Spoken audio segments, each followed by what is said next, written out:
수술을 하기 전에 고려해야 될 사항 중에 진짜 중요한 사항 하나가 말을 많이 들을 겁니다. 제일 안 좋은 거는 결국은 아이가 속눈썹이 닿을 때, 이번 주제는 안과에 오시는 분들이 속눈썹이 많이 찌르고 해서 눈이 충혈되고 불편하다고 하셔서 안검 내반증을 주제로 한번 다뤄보았습니다. 원장님, 안검 내반증의 원인과 종류는 무엇이 있나요? 안검 내반증의 원인과 종류는 여러 가지가 있습니다. 좀 쉽게 설명을 하자면 어렸을 때부터 속눈썹이 찌르는 선천성 안검 내반이 있습니다. 보통 어머님들이 애를 데리고 와서 애가 속눈썹이 찔러요. 그럼 대부분 이제 선천성 안검 내반이고요. 나이가 있으신 분들이 지내다가 봤을 때 속눈썹이 이제 말려 들어가면서 찌르는 노년성 안검 내반이 있습니다. 주로 아래 눈꺼풀이 많이 생기고요.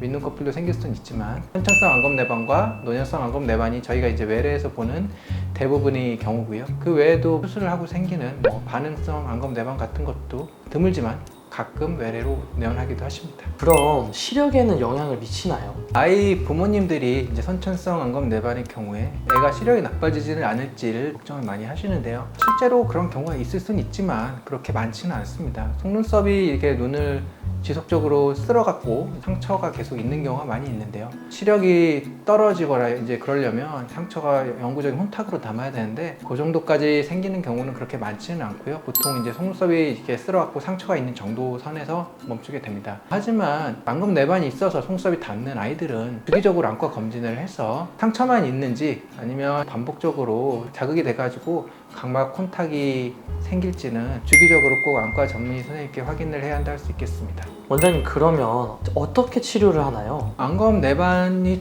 이제 정도라든가 속눈썹이 찌르는 방향 그런 것들을 고려를 해서 치료를 하게 되는데요. 속눈썹이 한두 개 찌르는 경우는 뽑아주기도 하고 그거보다 좀 많은 경우는 잘라주기도 하는데 좋은 치료 방법이라고 할 수는 없겠고요. 몇 개 정도는 이제 지져서 없애주는 경우도 있습니다. 고주파 소작기 등을 이용해서 모공을 태워주는 방법인데요. 그런 것들을 이용해서도 해볼 수가 있고요. 이것도 저것도 안 될 것 같고 정말 이제 수술해야겠다. 그런 케이스도 많이 있죠. 그러면 결국은 수술하게 되는데 수술 방법은 결국은 안검 내반을 유발하는 피부 조직을 이렇게 제거를 하고 눈꺼풀 방향을 이렇게 안쪽으로 말려 있는 걸 바깥쪽으로 이렇게 봉합을 하게 됩니다. 하안검의 경우는 안검 내반증의 수술이라고 얘기는 하지만 상안검의 안검 내반증 수술은 흔히 말해서 우리가 얘기하는 쌍꺼풀 수술과 거의 비슷하다고 생각을 할 수 있겠고 절개법 또는 매몰법 그런 식으로 해서 진행을 하게 됩니다. 원장님, 그럼 아이가 속눈썹이 찔리면 뽑으러 많이들 오나요? 속눈썹이 이렇게 닿는다고 찌른다고 하면 어디 안과에서나 몇 개라면 이렇게 뽑아주게 됩니다.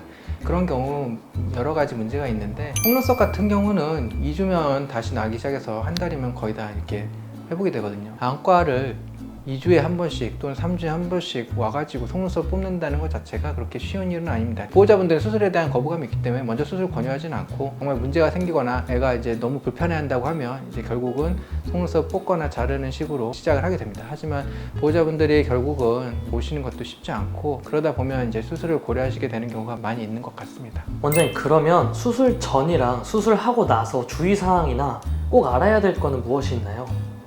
수술 전후 주의사항 같은 거는 당연히 이제 병원에서 하자고 하는 대로 하는 게 제일 중요하고요. 어디 병원이나 비슷할 겁니다. 이제 물이 안 들어가게 해줘야 되고 먹는 약 잘 먹고 연고 잘 바르고 그런 내용들을 이야기할 거고 하자는 대로 해야 당연히 좋은 결과가 있을 수밖에 없고요. 수술을 하기 전에 고려해야 될 사항 중에 진짜 중요한 사항 하나가 대학병원 가서 전신마취 하세요라는 말을 많이 들을 겁니다. 제가 이제 수술하는 입장에서는 이제 꼭 그래야 되나 그런 생각을 많이 하고 저희 병원 같은 경우는 이제 국소 마취를 원칙으로 안검 내반증 수술을 진행하고 있습니다. 그런 점들을 이제 병원 선택에 있어서 고려해 주시면 좋을 것 같은 생각이 들고요. 주치 선생님과 이제 상의를 해서 수술을 잘 결정하거나 치료를 하시면 될 것 같은데 제일 안 좋은 거는 결국은 아이가 속눈썹이 닿을 때 방치하는 것 같습니다. 방치를 하게 되면 결국은 아이는 아이대로 불편하고 진짜로 시력이 떨어질 수도 있고 그런 문제이기 때문에 아이가 속눈썹이 닿거나 하면 꼭 이제 주변 안과에 가셔서 진료를 보시고 안과 선생님이 오라는 시기에 맞춰서 내원을 하고 관리를 하시는 것이 중요하다 할 수 있겠습니다. 그러다가 결국 주변 안과에서 또 수술을 권유하거나 그러면 수술하는 병원을 찾아서 이렇게 해결을 해주시면 되겠습니다.